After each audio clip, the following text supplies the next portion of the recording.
Hello, beautiful people, and thanks for joining me in this part number 22 in this journey that we have titled The Journey. And we are, just as a reminder, on the first book of our discussion of our long journey out of 5, and this is the book Patriarchs and Prophets. And chapter 22 is titled, very shortly, Moses. And Moses is a story that most of us are familiarized with, so I'm just gonna skip through, glance over the chapter. We'll talk about a few lessons that the chapter pinpoints. And of course, don't forget that this is to be studied with the Bible. This is not meant to substitute Bible study. This particular chapter is based on Exodus 1 to 4 in the Bible if you want to read along with the book. And again, chapter 22, Moses. Now, Joseph had passed out in history. He was gone. This was years after Joseph. Joseph had done great things for the nation of Egypt, and of course his records were preserved through history. But now we arrive a few hundred years later to a Pharaoh that did not recognize the good that Joseph had brought. He probably knew from story, but he just didn't care about it. Now we gotta remember, last time that we talked, I said that the Israelites had a benefit over the Egyptians, and that was that they were free from taxation. They didn't have to sell their lands. They didn't have to sell their cattle. They were immune from the famine effects of having to sell your properties because of Joseph. So they had grew significantly in wealth. The land was again the most beautiful land in Egypt. They had a lot of, they had multiplied. This is hundreds of years later. God had said that this will happen. They were going to become a great nation. So now you can imagine they're living in the land of Egypt, independent from the Egyptians because they had their own land. They did not mingle their worship God. They didn't even share the religious traditions that the Egyptians shared. So it was like they were a second nation inside Egypt. And this made this Pharaoh very nervous because he thought, well, what if these people one day decide to rebel against us and, kick us out to the curb, basically. So he came with this ingenious plan of enslaving the people of Israel. And that's what he did. He started, enslaving them. They were working for the Egyptians. And in the midst of all this, of course, the Israelites began pleading to God for deliverance from the evil hand of the Egyptians. So, and this is where we arrive at Moses. The things have become so bad and the Pharaoh was so nervous that he made a decree that all of they were going to go house by house and get out of the male babies, the male. They were going to leave the females untouched, but the males were going to get, killed by the Egyptians. And this mother, of course, that loved her child, she did not want to see her baby get killed. So she hid the baby for 3 months. At the end of 3 months, she realized she couldn't hid him any longer. So she created a basket, weaved it together, put the baby in the river. By the way, this is Moses, as you guessed it, and sent him off. The sister oversaw his brother in the river. And eventually, it says here that angels have brought this lady from the palace. She was, from the Pharaoh kingdom, and she saw the baby, she saw the basket, opened it, saw the baby, and she decided to adopt this baby. Of course, we can see, last time we also mentioned how the stories behind the scenes is Satan making a play and God a counter play. And of course, you can see how Satan, he knew that about this time God was going to bring a deliverer to save the people of Israel from bondage, and he wanted to kill all the male childs, and God still preserved the life of Moses. And now he was immune basically from death because he was adopted by someone from the palace, the lady from the palace. So the sister saw when this Egyptian woman took the child and she went and volunteered herself. Hey, do you need somebody to raise your kid? A babysitter sort of way. And of course, the lady of the Egypt said, sure. And the sister introduced her to the baby's real mom so that the real mom could take care of the baby, immune from being afraid that was going to lose it. So it is at this point that Moses became a child of the court, and but it was still raised by her Israelite Hebrew mother. And this chapter dwells a lot on education, and we have seen this before. People of God have strong roots when it comes to education. And the mother did not share the Egyptian religious beliefs. So of course she raised her kid, that was almost not her kid, but was her kid. She raised her kid in God's ways. She taught him about God, about the deliverance that he had done. She probably shared all the stories of Abraham and Jacob and Joseph, and you can just imagine all the lessons that this mother tried to instill in this kid's minds, knowing that that kid was one day going to leave her, go back to the palace, and be instructed in the Egyptian ways. And she did not want him to lose his identity as an Israelite. So she put very strong God roots in his heart. And of course, again, Ellen White dwells on this a lot. It says, parents should direct the instruction and training of their children while very young to the end that they may be Christians. And Moses grew. Moses went away, went back to the palace. The story tells us that Moses was actually in line to be Pharaoh. So if the Pharaoh would have died, Moses was next in line to take over. So this is how much of a serious position Moses had within the Egyptians. And you can only imagine, and this chapter dwells on that, all the lessons that he was now being taught at the palace.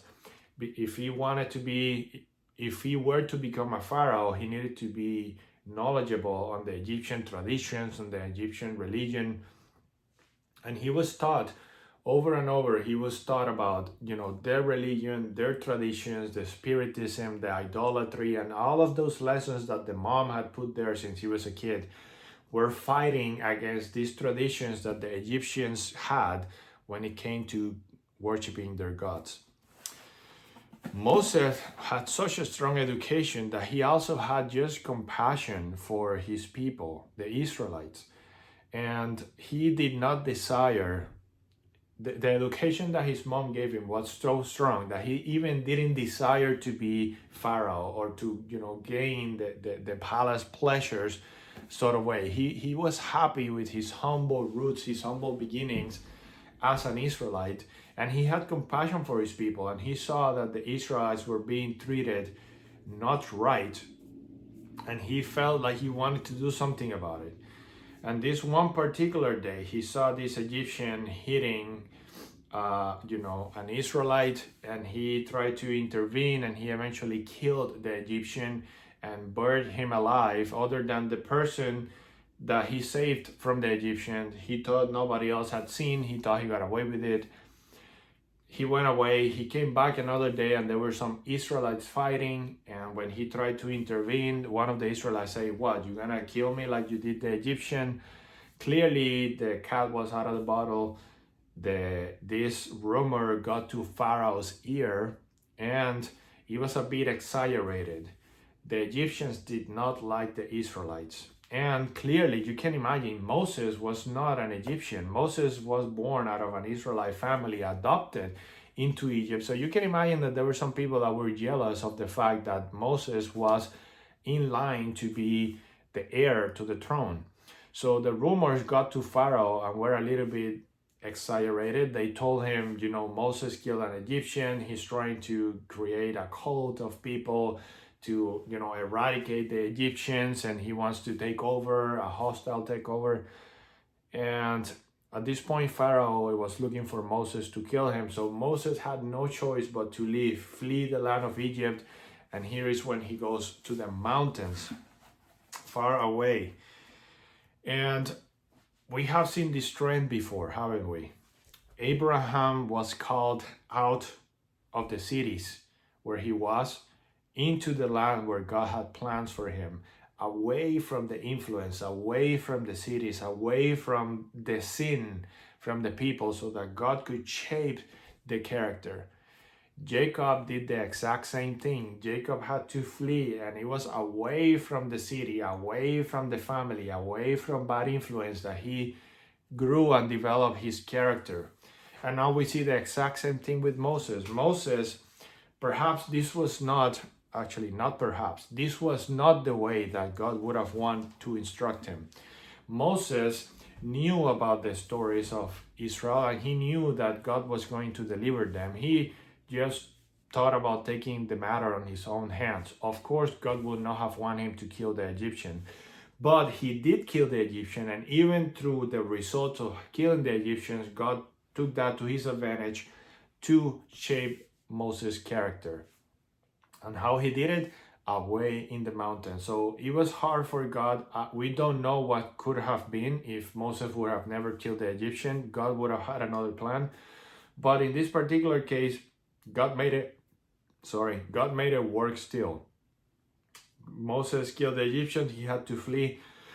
And as he fled to the mountains, to the countryside, that's where God used to shape his character for 40 years. So for 40 years, Moses was a shepherd. He went to the mountains where he met Jethro, and he married one of his daughters. And, he just made his life as a shepherd in the mountains. And that's where God taught him about patience, about majesty, about the power of God. All those stories, when one in the city, say if you're in New York City, you see around and you see all these buildings, they look certainly beautiful, but that is like man-made beauty. It doesn't compare, not even a bit, to when you go hiking in Yosemite or in Glacier National Park or the Banff National Park, or when you see the nature, you really get a sense of God's beauty, God's character, and God's love. And that's what he did for 40 years. Moses was in the mountains, a shepherd with nature, with nothing to go but God's education when he was a kid by his mother. And after 40 years of learning and troubling and learning a lot of patience mainly, God decides that it was about time to take his people away from Egypt. The people of Israel had suffered. The Pharaoh that initiated this had died. Another Pharaoh came into power that made them work even more. And the Israelites claimed to God, please take us out of here. And God said, it is time. He goes and shows up himself to Moses in the form of a bush that was burning. The burning bush that wasn't really burning. It was a flame. Maybe human mind can't really comprehend what it looked like, but you can just imagine a tree on fire that is not burning. You just see the fire around it. So Moses was curious when he saw this in the mountains. He approaches and the bush calls out Moses' name and asks him to take the feet off the shoes of his feet, so that he was, stepping in holy land. And this teaches a very important thing. God can approach us in many ways, but God is holy. He's still God, and we need to be reverent in his presence. Sometimes we might approach God as if he's one of us or maybe inferior to us. And Ellen White makes a point here about how when we go to court, we put suits because we want to respect where we are. When we go to a marriage, we dress nicely. But sometimes when it comes to church or coming to God, we're a bit informal. And God deserves the best of us. He deserves our reverence. So he is God. And in this particular case, Moses was there. He had to take his shoes out. And of course, this is where God tells Moses his plan. And the plan is that Moses was going to lead the Israelites out of Egypt Moses was a bit of a, how do we say this? He put a lot of pretext into this. He started, and this again, going back to what we said on last chapter about humanness. The Bible is not shy to show how hesitant Moses was to do what God was telling him to do in person. So God is saying, you need to go back to Egypt, talk to Pharaoh, and free my people from Egypt. And he's here making excuses like, who do you say who should I say send me? And he's like, you should say that I am that I am. The great I am has sent me. And that's how God speaks about himself, the I am. He just is. And then Moses is like, well, what if they don't believe me? And God is like, okay, throw your cane into the ground. He turned into a serpent, and he picked it back up, and he turned back into the cane, and he put his hand in his clothes, and when he took it out, it was white as snow, and then he put it back in. And so God showed him the wonders. But Moses, this was not enough. And he's like, well, it's been 40 years. I don't remember how to speak Egyptian. I'm like a little bit shy. And then God says, hey, don't worry, Moses, your brother Aaron, he's fluently in Egyptian, so he will accompany you once you go back. Go meet with Aaron and you both go together. And over, just Moses kept putting out excuses, and you see God reasoning with him, talking with him, which says a lot about the patience that God has towards us. And Moses, needless to say, he didn't want to do it. That's flat out. He didn't want to take this huge undertaking, but God had been preparing him for years and years to this mission. And God had basically a counterpoint to every point that Moses brought. And of course, he convinced Moses to go and deliver his people. And this is about the part where the chapter finishes. Basically, when Moses accepts the mission and he wants to go back. And there's a phrase here, not a phrase, a paragraph here at the end of the chapter that says, in the time of trouble, just before the coming of Christ, the righteous will be preserved through the ministration of heavenly angels, but there will be no security for the transgressor of God's law. Angels cannot then protect those who are disregarding one of the divine precepts. Once Moses accepted his mission, from the context, one can infer that God had asked Moses to circumcise his child. Moses had a kid and needed to be circumcised, and we know that circumcision was very important for God since the time of Abraham. So this was a sign between him and his people. And needless to say, Moses did not do this for whatever reason. So when he started his journey to Egypt, an angel appears to him to slay him.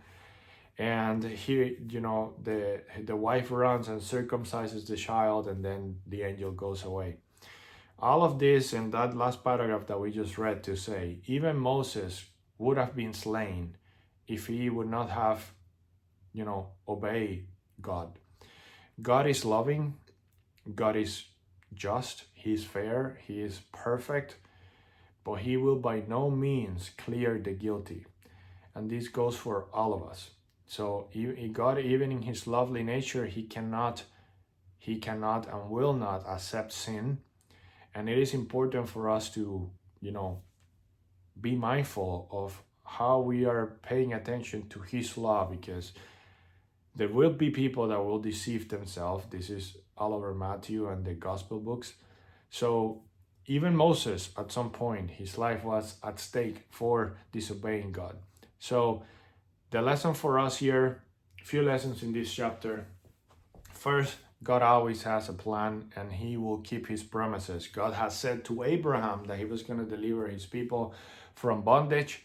And here we are a lot of years later with Moses on his way to Egypt to save the people of God and take them out of Egypt. And of course, there's a lot of excuses that we can make when God gives us a task, and it is ultimately up to us to accept or not. Moses, he took a little bit of convincing, but Moses accepted. What about you? Are you being called by the Holy Spirit to do something and you're hesitant? Be careful. And finally, of course, Moses did accept. So hopefully you and I can accept our call and ultimately join the people of God with him in heaven. Thanks for joining, and until next one.